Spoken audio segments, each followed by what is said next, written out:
दोस्तों इस वीडियो में हम लोग बात करेंगे मंथली करंट अफेयर्स 2000 जनवरी 2022 के लिए, जो कि दिसंबर के कंप्लीट न्यूज़ इसमें होंगे।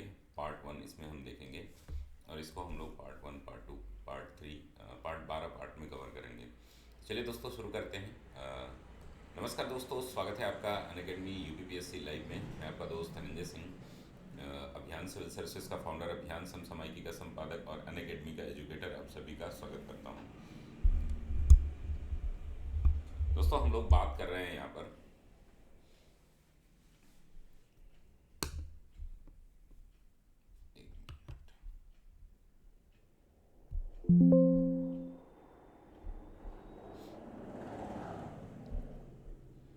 दोस्तों हम लोग बात कर रहे हैं यहाँ पर करंट अफेयर मंथली की।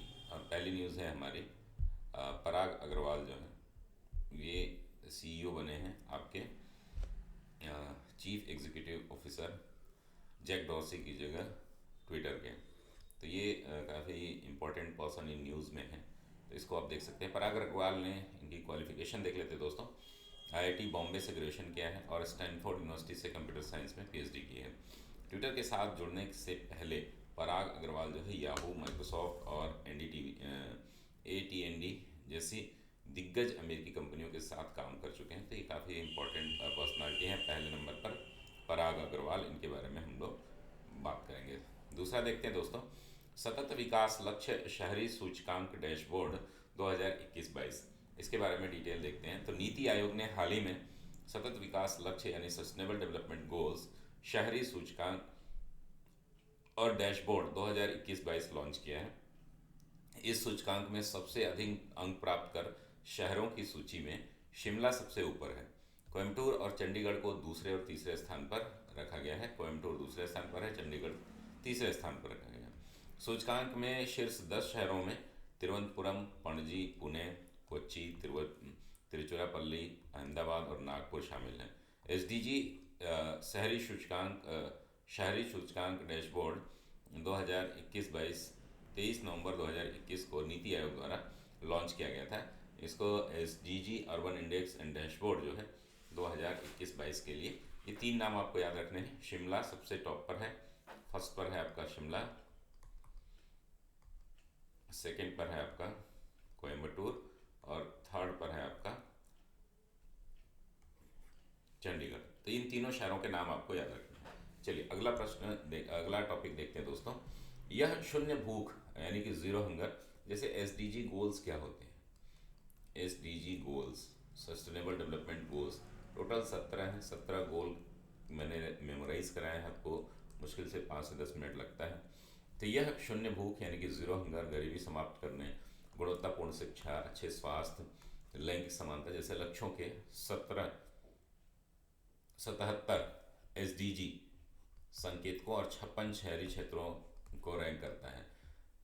सूचकांक में शामिल हुए 56 शहरी क्षेत्रों में 44 में से 10 लाख से अधिक की आबादी है। सूचकांक में शीर्ष 10 शहरी क्षेत्र जो है शिमला, कोयम्बटूर ये पहले पर हैं, ये दूसरे पर कोयम्बटूर है, तीसरे पर चंडीगढ़ है, चौथे पर तिरुवनंतपुरम है, पाँचवें पर कोच्चि है, छठे पर पणजी है, सातवें पर पुणे है, आठवें पर तिरुचिरापल्ली है, नवें पर अहमदाबाद है और 10 पर नागपुर है। ये टोटल 10 शहर हैं। सूचकांक में नीचे के 10 शहरी क्षेत्र हैं जैसे कि फरीदाबाद, कोलकाता, आगरा, कोहिमा, जोधपुर, पटना, गुवाहाटी, ईटानगर और मेरठ। तो सेकेंड लास्ट जो है मेरठ है, उत्तर प्रदेश का। एक टॉप 10 में कोई नहीं है, लेकिन लोअर 10 में दूसरे नंबर पर नीचे से किसका स्थान है, सबसे नीचे जो है धनबाद का स्थान है। ये आपको याद रखना है, तो आप जो है इसको याद रखेंगे। चलिए अगली न्यूज़ देखते हैं दोस्तों। 3 नंबर पर है प्याज उत्पादकों के लिए उर्वरक, एक क्रॉपटेक प्याज उत्पादकों के लिए एक उर्वरक खोजा गया है, इसका नाम है क्रॉपटेक। इसके बारे में Deepak Fertilisers and Petrochemicals Corporation Limited की पूर्ण स्वामित्व वाली सहायक कंपनी जो है स्मार्ट केम टेक्नोलॉजीज लिमिटेड ने अपने प्रमुख ब्रांड जो है महाधन के तहत प्याज उत्पादकों के लिए उर्वरक क्रॉपटेक के औपचारिक लॉन्च की घोषणा की है। तो ये काफ़ी इंपॉर्टेंट है। प्याज के लिए डेडिकेटेड एक फर्टिलाइज़र लॉन्च किया गया है, क्रॉपटेक इसका नाम है, और ये इसको बनाने वाली कंपनी है Deepak Fertilisers and Petrochemical Corporation Limited, और इसकी सहायक कंपनी है जो स्मार्ट केम टेक्नोलॉजीज लिमिटेड है, उसके बारे में डिटेल बात हमने की थी। चलिए अगला प्रश्न देखने से पहले दोस्तों, अगर आप अनअकैडमी पर नए हैं तो आप हमारे सभी फ्री क्लासेस जो है एक्सेस कर सकते हैं। इसके लिए आप अगर प्लस सब्सक्रिप्शन लेते हैं तो आपको अनलिमिटेड लाइव क्लासेस और रिकॉर्डेड क्लासेस मिलती हैं भारत के बेस्ट एजुकेटर द्वारा। साथ ही दोस्तों, अगर आप अनअकैडमी पर नए जुड़े हैं तो लर्निंग ऐप आपको डाउनलोड करना पड़ेगा। Unacademy learning app, get started में जाना है, आपको कॉन्टैक्ट डिटेल शेयर करनी है, यूपीपीएससी यूपीट्रिपलएससी गोल्स में जाना है। मेरा नाम धनंजय सिंह है, आप मुझे यहाँ पर सर्च करके अभियान लाइव कोड यूज़ कर सकते हैं। साथ ही दोस्तों, हमारे जो है दो प्रकार की क्लासेज यहाँ पर चलती हैं। एक जो है स्पेशल क्लासेज जो पूरी तरीके से फ्री होती हैं, स्पेशल क्लासेस पूरी तरीके से फ्री होती हैं। और दूसरी जो है, तो कल से जो हमारी क्लास होगी वो 9:05 AM पे करंट के तुरंत बाद, और 12:30 पर 11:45 पर AM पर, ये दो क्लासेस कल से रहेंगी। इसको आप लोग ज़रूर एक्सेस करिएगा। तो घर बैठे आप तैयारी करेंगे, लाइव और रिकॉर्डेड दोनों ही सेशन आपको यहाँ पर मिलते हैं। साथ में बेस्ट एजुकेटर यहाँ पर मिलते हैं, बेस्ट इन्फ्लुएंसर के साथ करस्पॉन्डेंस कोर्सेज मिलते हैं, एकेडमिक कैलेंडर बहुत ही शानदार तरीके से पेडागॉजी की जाती है। Events like workshop, study session, master class मिलते हैं। अनलिमिटेड क्विजेज होते हैं, स्टडी मटेरियल PDF फॉर्म में मिलते हैं, और हर फोर्थ क्लास जो है हमारे मल्टीपल लाइव डाउट क्लियरिंग की होती है। दोस्तों, विजेता टेस्ट सीरीज है, इसको आप ज्वाइन कर सकते हैं, जिसमें रैंक 1 से लेकर के रैंक 25 तक आप जो है स्कॉलरशिप जीत सकते हैं। साथ ही विजयी भवा नाम से जो है हमारी मेंस की टेस्ट सीरीज है, वो चल रही है। GS पेपर 1, 2, 3, 4 हिंदी और एसए का कंप्लीट टेस्ट है, इसको आप ज्वाइन कर सकते हैं। आगे देखते हैं दोस्तों।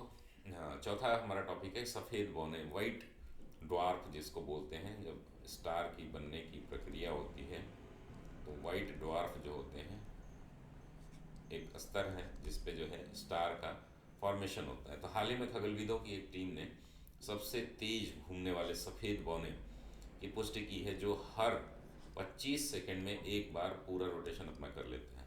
सफ़ेद बौना पास के साथी तारे के गैसीय प्लाज्मा खींच रहा है और लगभग 3000 किलोमीटर प्रति सेकंड की गति से अंतरिक्ष में प्रवाहित कर रहा है। यह शक्तिशाली और संवेदनशील उपकरणों के संयोजन के कारण जो है 70 से अधिक वर्षों में पहचाने जाने वाला दूसरा चुंबकीय प्रोपेलर वाइट ड्वार्फ है। अध्ययन का नेतृत्व जो है शेफील्ड विश्वविद्यालय के साथ जो है वावरिक विश्वविद्यालय ने किया है। इसे रॉयल एस्ट्रोनॉमिकल सोसाइटी के मासिक नोटिस लेटर्स जनरल में प्रकाशित किया गया है। तो ये आपका चौथी न्यूज़ है। अगली न्यूज़ हम देखेंगे दोस्तों कि मैसूर घोषणा पत्र जो है चर्चा में है। चर्चा का कारण क्या है कि हाल ही में 16 राज्यों के प्रतिभागियों ने मैसूर घोषणा पर हस्ताक्षर किए, जिसमें 1 अप्रैल 2022 से देश भर में पंचायतों द्वारा सामान्य न्यूनतम सेवा वितरण शुरू करने का संकल्प लिया है। मैसूर घोषणा पत्र जो है, घोषणा क्या है, इसका उद्देश्य जो है नागरिक केंद्रित सेवाओं को शासन का केंद्र के रूप में मान्यता देना है। यानी कि जो सिटीजन सेंट्रिक जो सर्विसेज हैं उनको गवर्नेंस का सेंटर मान करके इससे काम किया जाएगा। यह सेवा वितरण और विभिन्न पहलुओं पर महत्वपूर्ण इनपुट प्रदान करता है, या तो सीधे पंचायतों को द्वारा प्रदान किए जाते हैं या अन्य विभागों की सेवाएं जिन्हें पंचायतों द्वारा सुविधा की जाती है। ये मैसूर घोषणा पत्र है, घोषणा जो है चर्चा में था। ये 5 नंबर की न्यूज़ है।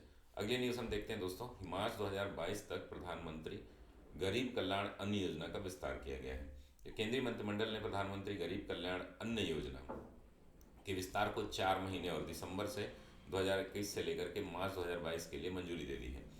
ये चरण 5 के तहत जो है खाद्यान्न जो है आपका 53,344.52 करोड़ रुपए की अनुमानित खाद्य सब्सिडी होगी। फेज़ 1 से जो दिसंबर 2021 से शुरू हुआ था, मेरे ख्याल से 2020 है। फेज़ 1 जो है दिसंबर 2020 से शुरू हुआ था। इस योजना की घोषणा जो है मार्च 2020 में की गई थी। PM और दिसंबर 5 जो है 1 दिसंबर 2021 से, सही है। फेज़ 5 जो है 1 दिसंबर 2005 से शुरू किया गया था। प्रधानमंत्री गरीब कल्याण अन्न योजना का राशन कार्ड रखने वाले प्रत्येक परिवार को प्रति व्यक्ति 5 किलो चावल या गेहूं प्रदान करता है। जो कि आप सभी को पता है कि उत्तर प्रदेश में कुछ और भी इसके साथ रिफाइंड ऑयल, साल्ट आदि भी ऐड किए गए। टॉपिक नंबर 7, सागर शक्ति अभ्यास जो है चर्चा में है। तो हाल ही में सागर शक्ति अभ्यास का आयोजन कच्छ प्रायद्वीप के क्रीक सेंटर में किया गया है। यह 4 दिवसीय मेगा सैन्य अभ्यास था जिसमें भारतीय नौसेना, भारतीय वायुसेना, भारतीय तटरक्षक बल, सीमा सुरक्षा बल और गुजरात सुरक्षा तंत्र ने हिस्सा लिया। यह अभ्यास राजस्थान और गुजरात के प्रशिक्षण क्षेत्रों में चल रहे दक्षिण शक्ति अभ्यास का हिस्सा है। हाल ही में भारत ने हिंद महासागर क्षेत्र में विकसित सुरक्षा परिदृश्यों को के आलोक में अपनी समुद्री युद्ध क्षमता को बढ़ाया। यह अभ्यास भी इसी दौरान किया गया और इसमें किसी भी बहुआयामी सुरक्षा खतरे से निपटने के लिए भारत की क्षमता और तत्परता का विस्तृत परीक्षण किया गया। तो सागर शक्ति किससे संबंधित है?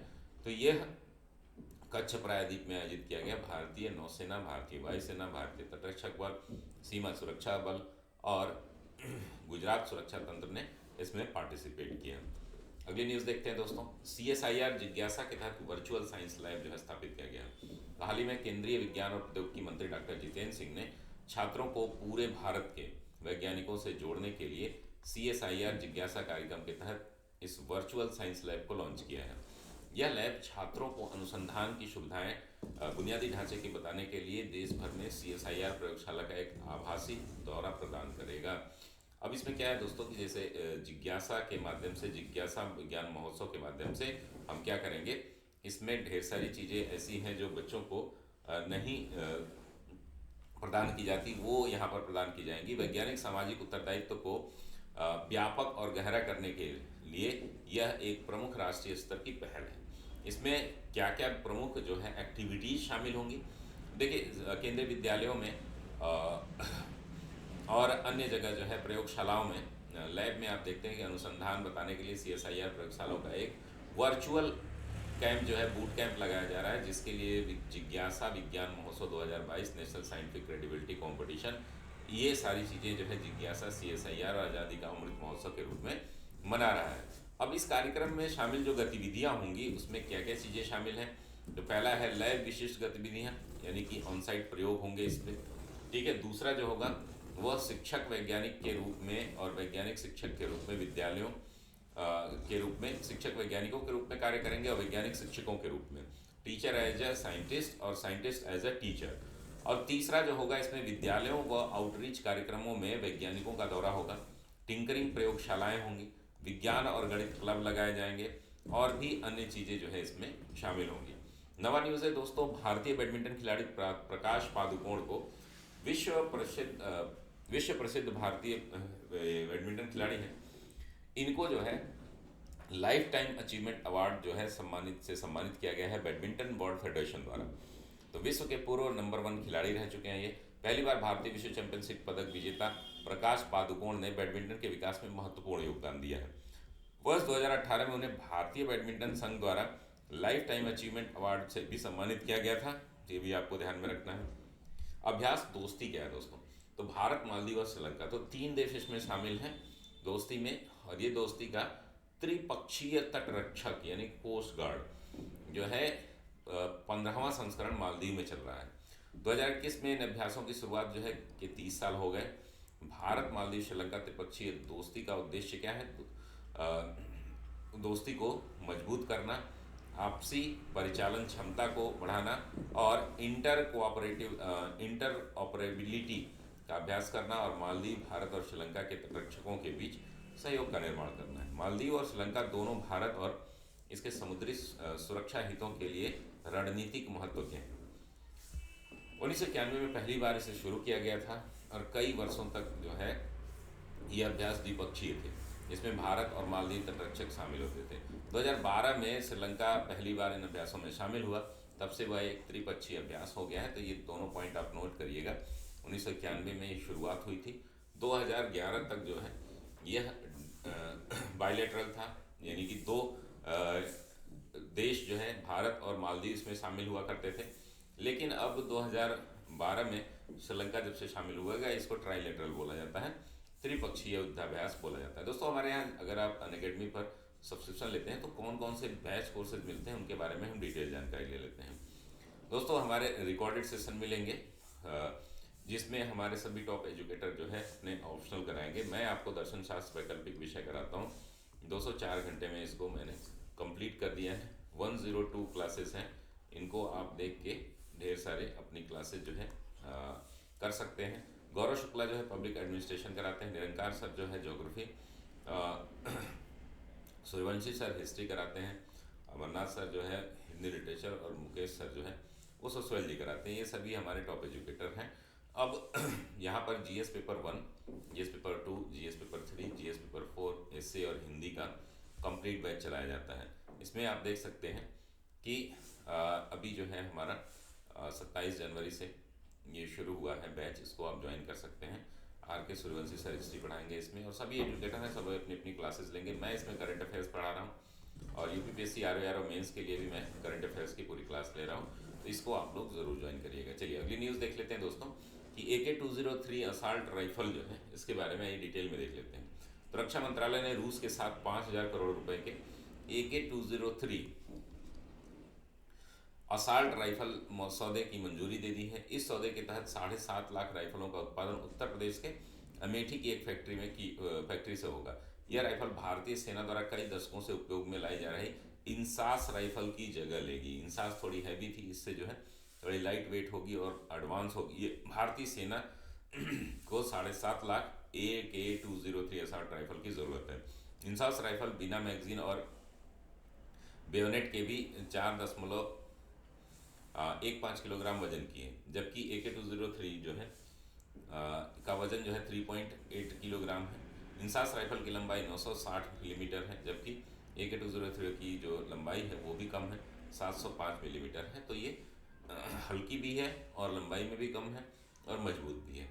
अगली न्यूज़ देखेंगे दोस्तों कि नासा का लेजर संचार रिले प्रदर्शन। नासा का लेजर संचार रिले प्रदर्शन जो है LCRD 2 सालों की देरी के बाद जो है 4 दिसंबर 2021 को लॉन्च किया जाएगा। इसे रक्षा विभाग द्वारा space test program satellite 6 STP sat जो है 6 मिशन के दौरान जो है united launch alliance Atlas 5 rocket पर अंतरिक्ष में लॉन्च किया जाएगा। इस मिशन को फ्लोरिडा के केप कैनोवेल स्पेस फोर्स स्टेशन में लॉन्च किया जाएगा। यह आर्टेमिस मानव युक्त चंद्रमा लैंडिंग मिशन को लाभान्वित करेगा, जिसे 2025 में लॉन्च किया जाना है।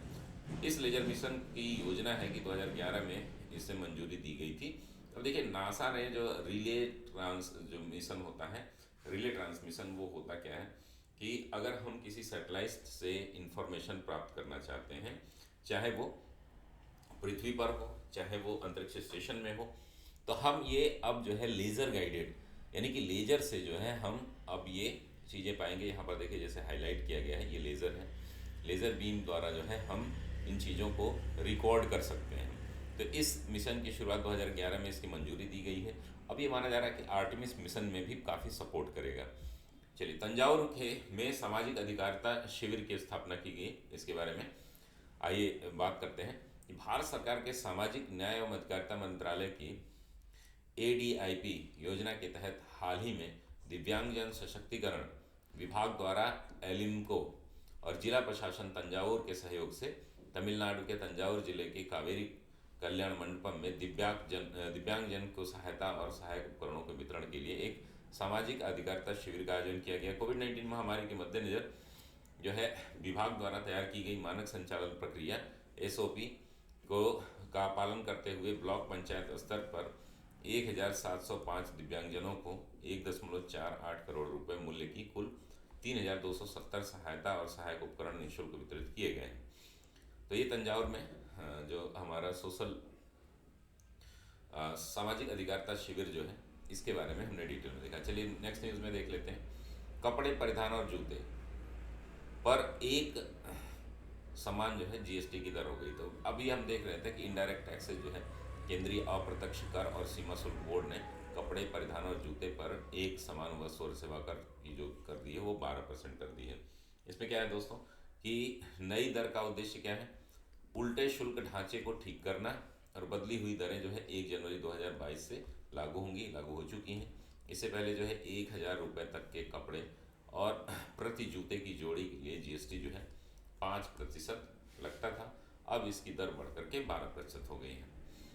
15 नंबर की न्यूज़ देखते हैं दोस्तों। स्वीडन की पहली महिला पीएम जो है मैगडालेन मैगडालेना एंडरसन चर्चा में है। स्वीडन की पहली महिला प्रधानमंत्री मैगडालेना एंडरसन को पद संभालने के कुछ ही घंटे बाद इस्तीफा देना पड़ा। संसद के बजट प्रस्ताव पर एंडरसन की सरकार को हार का सामना करना पड़ा। इसके बाद दो दलों की अल्पसंख्यक सरकार के मध्य एक अलग गिर गया। हालांकि मैगडालेना को ही सोशल डेमोक्रेटिक पार्टी का नेता चुना गया है। उन्हें स्टीफन लोफेन की जगह प्रधानमंत्री बनाया गया था। लोफेन इस साल की शुरुआत में प्रधानमंत्री पद से इस्तीफा दे दिया था। एंडरसन इससे पहले वित्त मंत्री थी और दोबारा भी प्रधानमंत्री बनी। अगली न्यूज़ देखते हैं दोस्तों कि आंध्र प्रदेश की 3 राजधानियां जो है चर्चा में। तो आंध्र प्रदेश के 3 राजधानी के लिए मार्ग प्रशस्त करने वाले कानून को निरस्त करने का निर्णय लिया गया है। आंध्र प्रदेश की 3 राजधानियों को लेकर के चल रहा विवाद अब खत्म होने जा रहा है, क्योंकि अब राज्य की केवल एक ही राजधानी होगी, वो होगी अमरावती। अभी देखिए, इससे पहले जो बात चल रही थी वो माना जा रहा था कि विशाखापट्टनम जो है एग्जीक्यूटिव कैपिटल होगी, आपका कार्यकारी जो है राजधानी होगी। लेजिस्लेटिव जो विधायी राजधानी होगी वो आपकी अमरावती होगी। कुर्नूल जो है न्यायिक राजधानी होगी। तो इन तीनों को अलग अलग राजधानी बनाने का प्रयास किया जा रहा था, लेकिन अभी जो है जो हमारी लेजिस्लेचर कैपिटल है अमरावती, उसी को आंध्र प्रदेश की कैपिटल के रूप में देखा जाएगा। मुख्यमंत्री की घोषणा के साथ ही राज्य मंत्रिमंडल ने 3 राजधानियों के विधेयक को वापस लेने और उच्च न्यायालय को निर्णय की सूचना देने का भी फैसला किया है।